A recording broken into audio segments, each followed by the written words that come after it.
So para ma-check mo na kung may violation yung Facebook page mo at kung paano ito matanggal, unang-unang gagawin mo, magpunta ka sa Facebook mo. So kung naka-login yung personal account mo, ilagin mo lang yung Facebook page mo. So example ito. So may dalawang klase ng pagtingin ng violation sa Facebook page. So yung una, ituturo natin yung pinakauna, is pindutin mo to at magpunta ka sa settings and privacy. Pindutin mo tong settings. Tapos, pindutin mo tong page settings at pumunta ka sa page status. Yan. So, dito mo makikita kung may mga violation ka. So, kung makikita mo dito, page has no issues, no violation. Tapos, pindutin mo naman tong page is recommendable.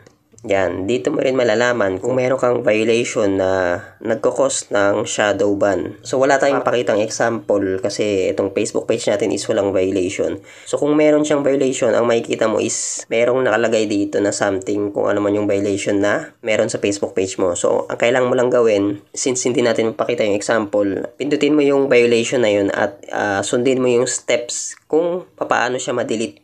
Basically, pipindutin mo lang naman yung violation mo tapos meron kang pipilian doon kung paano siya i-delete hanggang ma-clear yung violation mo at maging recommendable ulit yung Facebook page mo. So basically, ang violation na makikita mo dito is nagko-cause ng na hindi mare-recommend yung Facebook page mo. So kapag na-delete yun, magiging recommendable ulit yung Facebook page mo. So regarding naman sa monetization, so yung violation kasi dito regarding sa Facebook page, iba rin yung violation sa pinaka-monetization. Pindutin mo tong monetization. So kung makikita mo dito may mababasa ka rin na recent violation. Kung ano yung violation, tapos pwede mong pindutin yan. So dito naman banda, para ma-check mo kung ano yung mga violation sa available monetization na meron sa'yo. Like for example sa ads on reels, pindutin ko lang to. So nakalagay page not eligible. So yung ads on reels ko, nakalagay sa ads on reels is page not eligible. Hindi siya eligible pero pag nag-upload ulit ako ng mga videos, possible na bumalik yung at mag-earn pa rin ako kasi nakalagay dito, you're able to earn money. So wala namang violation. Ang problema lang kasi hindi na ako active mag-upload ng reels, kaya ang nakalagay page not eligible. Pero pag naging active ulit ako, matatanggal yan. So sa stars naman, pindutin natin stars. Ganun din. Hindi na kasi active yung page ko na mag-upload. Pero yun, kahit pa paano bawi tayo sa pag-upload para yung page not eligible na to is matanggal na to at mabalik sa normal. Pero kung makikita mo nakalagay pa rin dito, wala tayong violation, no monetization violation for stars. And you're able to earn money with stars. Ang kailangan lang gawin is mag-active ulit sa upload para matanggal tong nakasulat na page not eligible. So basically hindi siya totally na violation. Pero para matanggal yun, kailangan active ka mag-upload. Yun na nga hindi tayo active mag-upload Itong product impact is ito yung available na monetize sa Facebook page mo. Yan, ganun din. Nakalagay page not eligible pero monetize at walang violation. Kailangan lang talaga maging active. So mapapansin mo yan, meron talagang violation yung monetization mo is may nakalagay dito na something na violation. So nakalagay kasi no monetization violation. Yan. So ganun lang yung unang pag-check.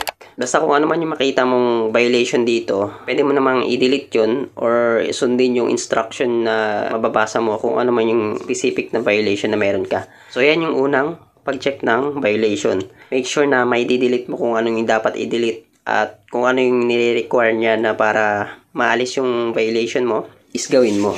Mababasa mo naman yan So back lang natin. Yan. Pag nakabalik ka na dito sa newsfeed mo, pindutin mo ulit to. At punta ka naman dito sa help and support. Tapos pindutin mo tong support inbox. Yan. Etong report about others and your alert. Pindutin mo tong your alert. So, basically kung may violation ka, makikita mo rin siya dito. At pwede mo rin siya i-delete dito.